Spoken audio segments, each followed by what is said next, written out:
Hello students, last class में हमने cell के बारे में जाना था और आज की क्लास में हम जानेंगे सेल के स्ट्रक्चर के बारे में। ओके, तो हम सेल स्ट्रक्चर के बारे में जब जानेंगे तो according to its structure cell can be classified into 3 categories. कितनी कैटेगरीज में हम इसको क्लासिफाई कर सकते हैं? सेल को हम क्लासिफाई कर सकते हैं 3 कैटेगरीज में। Is it okay? ये हम इसके स्ट्रक्चर की बात कर रहे हैं। Is it okay? तो ध्यान से सुनिएगा। When we are going to talk about the structure of a cell, this cell can be classified into 3 categories. The first part of cell is known as plasma membrane. Is it okay? अब ये plasma membrane क्या होता है, ये जानने से पहले मैं आपको इसका एक नाम और बताना चाहती हूँ। This plasma membrane is also known as cell membrane. इस प्लाज्मा मेम्ब्रेन का एक नाम और है, इसे सेल मेम्ब्रेन भी बोला जाता है। एंड दिस थोड़ा सा जान लेते हैं प्लाज्मा मेम्ब्रेन के बारे में, ताकि आप बाद में जब डिटेल में जानो तो आपको अच्छी तरीके से समझ में आए। जो ये प्लाज्मा मेम्ब्रेन है, this plasma membrane is the boundary of the cell in which the cell is enclosed. Is it okay? जो सेकेंड पार्ट आपको सेल का जानना है, this is nucleus. Is it okay? Nucleus के बारे में आप फिलहाल इतना जानें कि ये जो सेल मेम्ब्रेन है, जिसे आप सेल बोलेंगे, इज इट ओके, इसमें यूजुअली सेंट्रली लोकेटेड जो पॉइंट होता है, जो पर्टिकुलर पार्ट होता है, this centrally located part is known as nucleus. Is it okay? और जो थर्ड पार्ट हमको इसका पढ़ना है, this third part of cell is known as cytoplasm. Is it okay? अब ये साइटोप्लाज्म क्या होता है, ये आपको दिखाई दे रहा है centrally located part of the cell, and this centrally located part of the cell is known as nucleus. This is the boundary of the cell in which encloses the cell, and this is known as cell membrane, and it can also be known as plasma membrane. And a fluid is filled inside it. Is it okay? And this fluid is known as cytoplasm. अब ये जो cytoplasm है, ये cytoplasm अपने आप में एक complete word नहीं है, क्योंकि साइटोप्लाज्म के अंदर बहुत सारी चीज़ें प्रेजेंट होती हैं ना, बहुत सारी चीज़ें। कुछ नाम आपके सुने हुए हैं जो मैं बार बार रिपीट कर रही हूँ, like lysosomes, mitochondria, ribosomes, endoplasmic reticulum. तो they all, each and every cell organelles are present inside this cytoplasm. ये पूरे साइटोप्लाज्म के अंदर प्रेजेंट होते हैं। So when we are going to divide a normal animal cell, then the cell is classified into these 3 parts. But when we are going to talk about the plant cell, ध्यान से सुनिएगा, is it okay? जैसे ही बात plant cell पे पहुंचती है, वैसे ही इसका एक हिस्सा और हो जाता है, और जो ये 4th part होता है, this is cell wall. And this cell wall is present only in the plant cell. Cell wall सिर्फ कौन सी सेल में प्रेजेंट होती है? प्लांट सेल में प्रेजेंट होती है। याद रखिएगा, मैं यहाँ पर मेंशन भी कर देती हूँ ताकि आपको याद रहे। This cell wall is found only in plant cell. ये सिर्फ और सिर्फ कौन सी सेल में मिलती है? सिर्फ प्लांट सेल में। एनिमल सेल में ये सेल वॉल प्रेजेंट नहीं होती है। और कहाँ होती है ये सेल वॉल? जैसे आपने इस नॉर्मल सेल की आउटर मोस्ट बाउंड्री को क्या नाम दिया है? Cell membrane. But when we talk about the plant cell, then this cell membrane is not considered as the outermost membrane. This cell membrane is also enclosed by one more membrane, and in case of plant cell, the outermost boundary of the cell is known as cell wall. Is it okay? So आपको समझ में आ गया होगा. So when we are going to talk about the animal cell, cell is classified into 3 parts: plasma membrane, nucleus, and third is cytoplasm. But when we are talking about the plant cell, this cell is classified into 4 parts. One more part will be added in case of plant cell, and that part is known as cell wall, which is present only in the plant cell. And what will be the location of this cell wall? that cell wall forms the outermost boundary of the cell like this. Is it okay?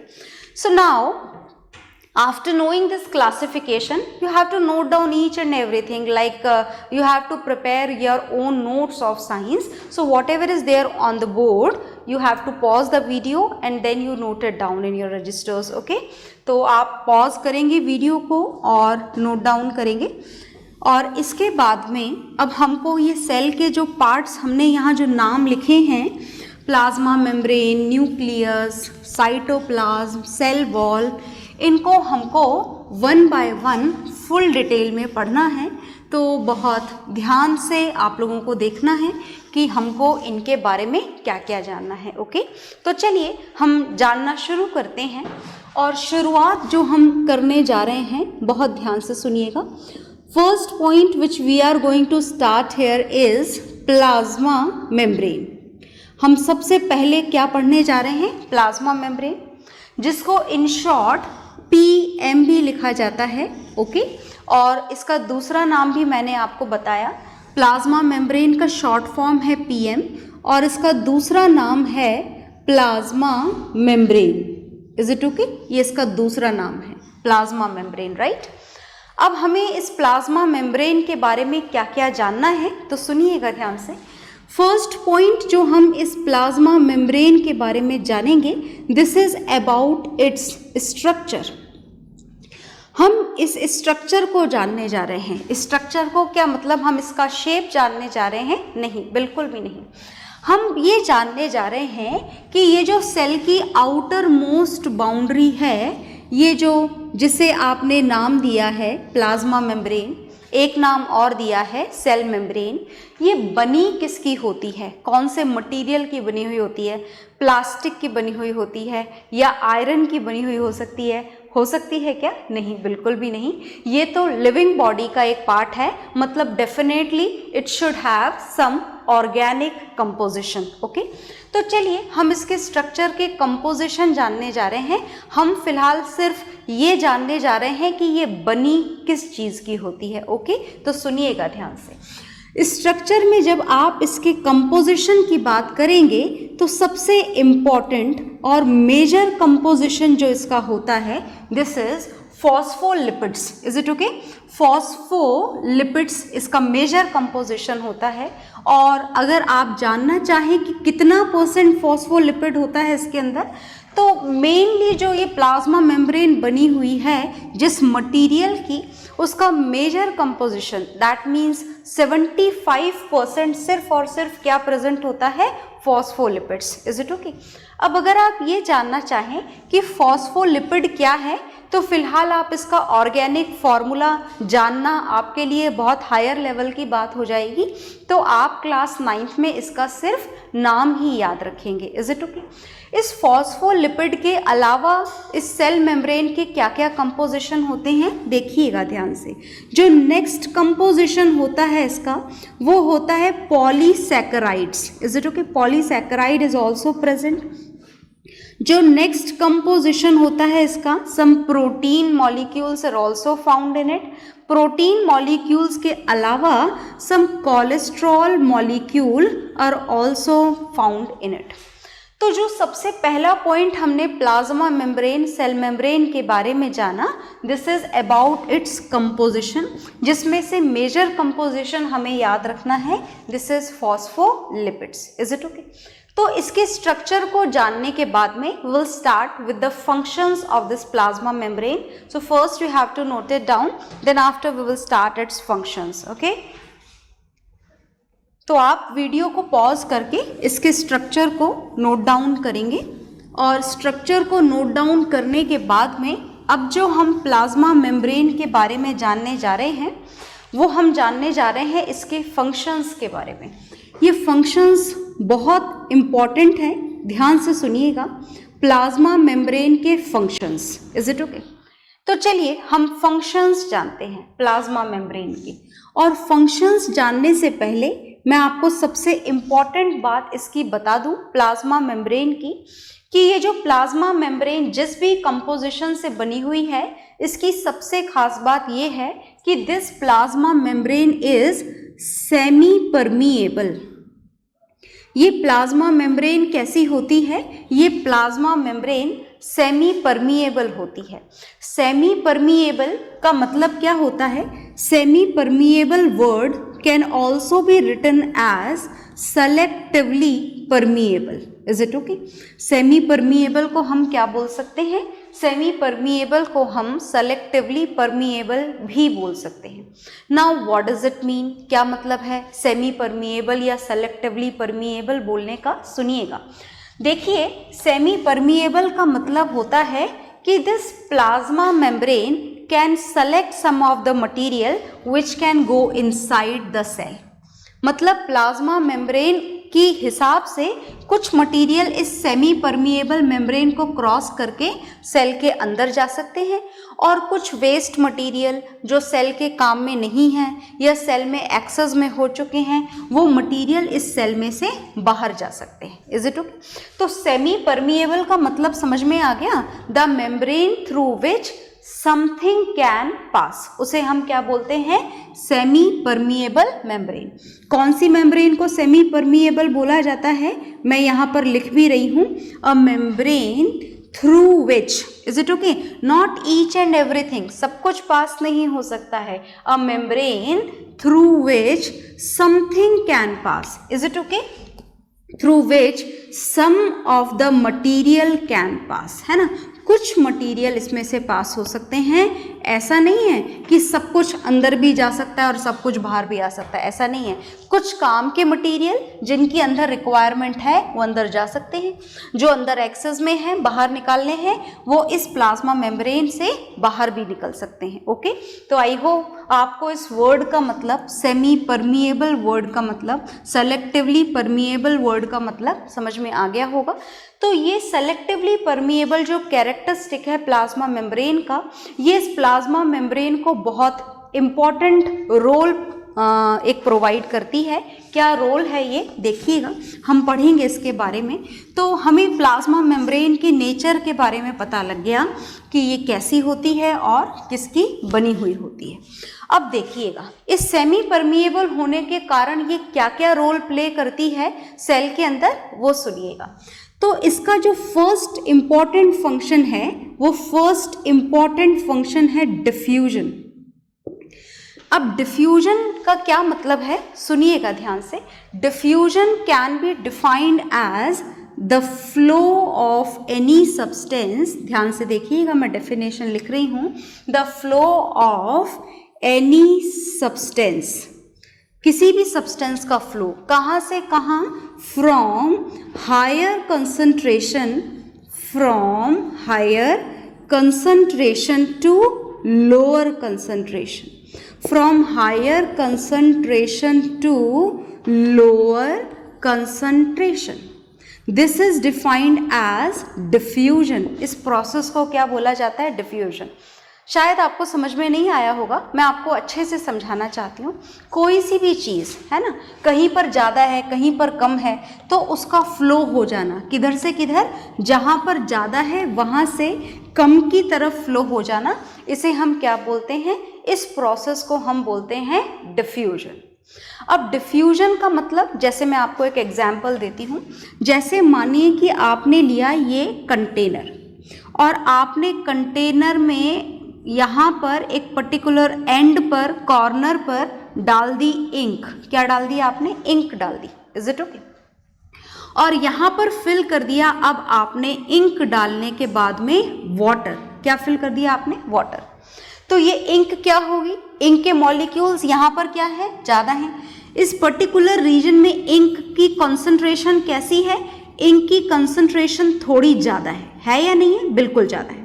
So these molecules of ink will start flowing from this area to this area. यहाँ पर ink की concentration कैसी है? Higher. And in the remaining area, what the type of concentration is? This particular area has the lower concentration of water. यहाँ पर lower concentration of ink. So ink start moving from the region of higher concentration to the region of lower concentration, and this phenomena is defined as the process of diffusion, है ना। तो जो चीज़ जिधर ज़्यादा है और जिधर कम है, तो चीज़ उस पर्टिकुलर सब्सटेंस का फ्लो किधर से किधर की तरफ होगा, from the higher concentration to the lower one.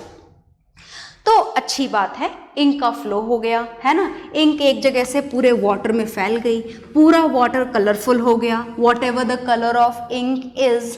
पर क्या हमें इंक को फैलाना था, यहाँ पर इंक का डिफ्यूजन करवाना था? No, not at all. Ink पहुंचानी है हमें सेल के अंदर? नहीं, बिल्कुल भी नहीं। तो फिर ये प्लाज्मा मेम्ब्रेन आखिर कौन सा डिफ्यूजन में हेल्प करती है, सुनिएगा। देखिए ये जो आपके सामने बनी हुई है फिलहाल, just imagine that it is a living cell. कैसी सेल है ये? लिविंग सेल है। और अगर ये कहाँ पर प्रेजेंट है? हमारी बॉडी के अंदर। अब मानिए कि हमारी बॉडी में जो ऑक्सीजन लेवल है वो कैसा है? हाइयर। बॉडी में ऑक्सीजन लेवल कैसा मान लिया हमने? हाइयर। ऑक्सीजन लेवल हाइयर कैसे हुआ?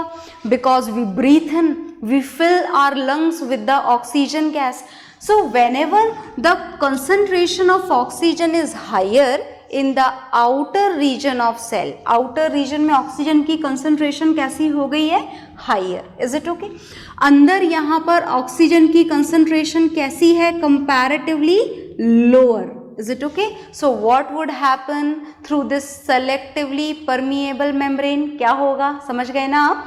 ऑक्सीजन का क्या शुरू हो जाएगा?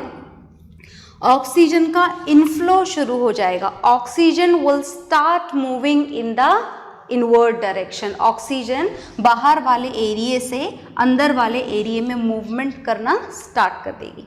आगे समझ में? So in this way this plasma membrane helps in the process of diffusion. अच्छा, क्या और भी कोई तरीके से मदद होती है डिफ्यूजन में? सुनिएगा ध्यान से। Now what would happen? Oxygen अंदर आ चुकी है ना? बहुत ध्यान से सुनना, मैं आपको एक बहुत काम की बात बताने वाली हूँ, ठीक है?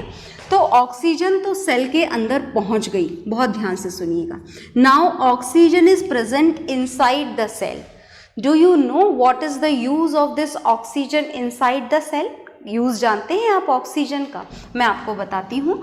ऑक्सीजन का यूज होता है सेल के अंदर in the respiration process. Is it okay? What is the use of oxygen inside the cell? Oxygen inside the cell is used for the process of respiration. कौन से process में काम में आती है? Respiration. सुनिएगा ध्यान से। For this respiration, this oxygen will combine with the food. Okay, respiration process क्या है ये मैं आपको इन शॉर्ट समझा रही हूँ। वैसे तो रेस्पिरेशन आपको फुल डिटेल में क्लास 10th में पढ़ना है, पर अभी थोड़ा सा तो समझ सकते हैं हम। तो ऑक्सीजन जो है ये किससे कंबाइन होने वाली है हमारी सेल के अंदर? It is going to combine with our food, digested food. Is it okay? And when this oxygen combines with the digested food, then the products which will be formed are, look here very carefully, first product is carbon dioxide, second product is water, and third product is energy. तो मैंने बहुत ही simplified form में ये reaction आपके सामने लिख दी है। दोबारा से फोकस करेंगे रिएक्शन पे। In this reaction oxygen combines with the food. So what are the products formed? Product forms are carbon dioxide, water and energy. So thus carbon dioxide is going to be produced inside the cell and there is no use of this carbon dioxide inside the cell. कोई ज़रूरत ही नहीं है carbon dioxide की हमारी body में। तो अब क्या हुआ? एनर्जी काम की है क्या? एनर्जी तो काम की है। एनर्जी तो हम खेलने के लिए, पढ़ने के लिए, घूमने के लिए काम में ले लेंगे। पर यहाँ जो ये कार्बन डाइऑक्साइड गैस सेल के अंदर बनी है, this carbon dioxide gas is of no use, किसी काम की नहीं है। और इसका मतलब ये हुआ कि कार्बन डाइऑक्साइड की हमारी सेल के अंदर कैसी कंसंट्रेशन हो गई है? Higher one. Is it okay? और बाहर हमारी बॉडी में कार्बन डाइऑक्साइड की कैसी कंसंट्रेशन है? लोअर कंसंट्रेशन है. Is it okay? So what would happen? Again the diffusion will happen. क्या होगा दोबारा से? Diffusion. What is the meaning of diffusion? This carbon dioxide gas start flowing from the inner region to the outer region.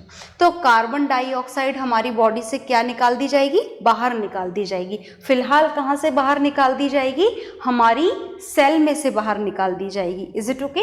तो diffusion process हमारे किस काम में आता है, सेलेक्टिवली परमिएबल मेम्ब्रेन के थ्रू ऑक्सीजन को ब्रीथ इन करने के काम में आता है और कार्बन डाइऑक्साइड गैस को बॉडी से, सेल से बाहर निकालने के काम में आता है। ठीक है, so this is the diffusion process. Note it down, pause करें वीडियो को और नोट डाउन करेंगे।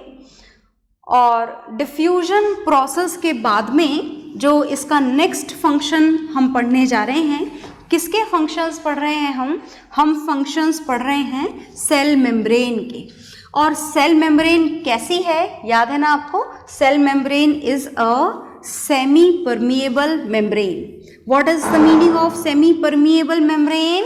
This is a selectively permeable membrane through which something can pass. Okay, some of the material can pass through it, right?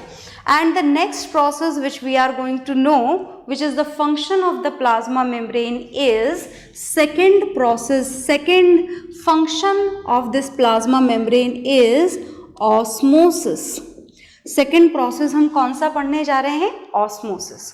बहुत ध्यान से सुनिएगा, कई बार हम डिफ्यूजन और ऑस्मोसिस थोड़े रिसेम्बलिंग ही है ये, but then also there is a difference between diffusion and osmosis, थोड़ा डिफरेंस तो है। तो सुनिएगा ध्यान से, हम किसके बारे में पढ़ने जा रहे हैं, ऑस्मोसिस के बारे में।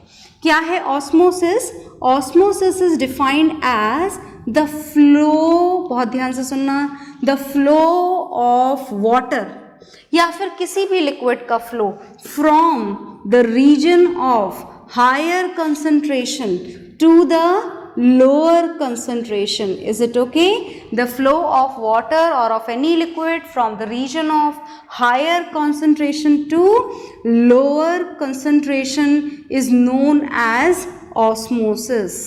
तो याद रखिएगा, जो osmosis है, this process can be done only in the liquid medium, whereas the diffusion process can be done in any medium. Diffusion process किसी भी मीडियम में हो सकता है।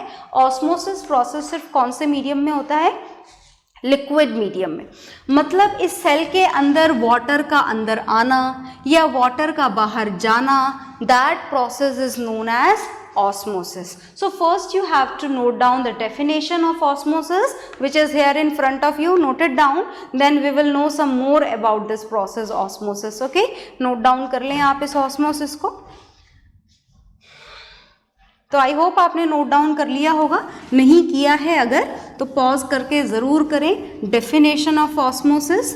तो अब आपको किसका मूवमेंट करवाना है, वाटर का मूवमेंट करवाना है, सेल के अंदर या सेल के बाहर। That process is known as osmosis. याद रखिएगा, osmosis can be done only in the process of liquid. तो हम प्लाज्मा मेम्ब्रेन का फंक्शन पढ़ रहे हैं and this is the second function of plasma membrane which is the process known as osmosis. Okay, तो चलिए सुनिएगा ध्यान से, ये ऑस्मोसिस प्रोसेस क्या है। आप अपनी डेली लाइफ में इस ऑस्मोसिस प्रोसेस को बहुत ऑब्जर्व करते हैं, कहाँ और कैसे, वो मैं आपको थोड़ी सी देर में एक बहुत ही बढ़िया एग्जाम्पल से समझाने जा रही हूँ। देखिएगा ध्यान से, मैंने यहाँ पर 3 कंटेनर लिए हैं। ओके, ये जो 3 कंटेनर हमने यहाँ पर लिए हैं, इस 3 कंटेनर के अंदर देखो मैंने ये क्या लिया है। आप ऐसे तो नहीं पहचान पाएंगे because the drawing is not that much perfect. So look here, क्या है ये, दीज आर द रेजन्स, है ना, किशमिश है ये। Is it okay? तो ये जो किशमिश है, इसमें हमको क्या जानना है, यहाँ पर देखी होगी आपने, किशमिश खाते हैं आप लोग। आपने इसे वाटर में डिप कर दिया। किस में डिप कर दिया आपने इसे? वाटर में। ओके, ये वाटर है, वाटर में आपने इसे डिप कर दिया। Do you know what would happen, क्या होगा यहाँ पर? देखिए, इसके अंदर भी एक सॉल्यूशन है और इसके बाहर तो आपने पानी ले ही रखा है। ले रखा है हमने पानी, बिल्कुल ले रखा है। तो यहाँ पर इस बाहर वाला ये जो सॉल्यूशन है, आउटर वन, इसमें वाटर की कंसंट्रेशन कैसी है, हायर, और अंदर पानी का अमाउंट कैसा है, कम. In that condition, this water will start flowing inside in the inner region. किधर की तरफ वाटर का फ्लो शुरू हो जाएगा, अंदर वाले रीजन में वाटर का फ्लो शुरू हो जाएगा. ऐसा होगा क्या, डेफिनेटली होगा. देखा है ना आपने, आपकी किशमिश फूल जाया करती है. Is it okay? बिल्कुल. तो ऐसा क्यों होता है, ऑस्मोसिस प्रोसेस के कारण ऐसा होता है. Water will start flowing from the outer region to the inner region. Is it okay? And this type of solution, ये जो solution आपने लिया है, अगर इसमें पानी की concentration ज़्यादा हो अंदर के comparatively, तो इस solution को क्या बोला जाता है, इस solution को बोला जाता है hypotonic solution. क्या बोला जाता है, hypotonic solution. right? अब देखिए, मान लीजिए कि आपने जो रेजन्स हैं, है ना, वही रेजन्स किसी ऐसे सल्यूशन में डाली. बहुत ध्यान से सुनना, ऐसे सल्यूशन हमने लिया. ओके, इस सल्यूशन में वाटर ना तो अंदर जा सकता है और ना बाहर. Is it okay? मतलब यहाँ पर जो वाटर की कंसंट्रेशन है, अगर अंदर और बाहर वाटर की कंसंट्रेशन सेम हो, इज इट ओके, यहाँ भी सेम और यहाँ भी same, in that condition water is not at all going to move in any direction. किसी भी डायरेक्शन में वाटर का मूवमेंट नहीं होगा. या फिर आप ये भी बोल सकते हैं कि इस कंडीशन में जब अंदर और बाहर वाटर की कंसंट्रेशन सेम हो, in that condition whatever the amount which is going inside the cell membrane is exactly same as the amount of water which is coming out. Okay? In that condition, this solution is known as isotonic solution. क्या बोला जाता है इसको, isotonic solution. Is it okay? अब अगर हम कुछ ऐसा करें, देखिएगा ध्यान से, अब हम क्या करने जा रहे हैं. अब हमने दोबारा यहाँ पर कुछ solution लिया, और अब यहाँ पर जो solution लिया, again a particular cell or resins or something like this with the semi permeable membrane is filled, is having this water. यहाँ पर जो water concentration है, कौन से एरिया में, बाहर वाले एरिया में. अगर बाहर वाले एरिया में वाटर कंसंट्रेशन लो है और अंदर वाले एरिया में हाई है, then what would happen? In that condition this water will come out. पानी बाहर आ जाएगा, अंदर से बाहर, है ना, और जो सेल है वो क्या हो जाएंगी, श्रिंक हो जाएंगी. right? In that condition this solution is known as hypertonic solution. Is it okay? तो ये हमने 3 टाइप के सॉल्यूशंस देखे हैं, नाम यहाँ पर लिखे हुए हैं, इनको नोट डाउन करेंगे, और इसके बाद में हम सेल मेम्ब्रेन के और फंक्शंस देखेंगे नेक्स्ट क्लास में. ओके, सो बाय एवरीवन.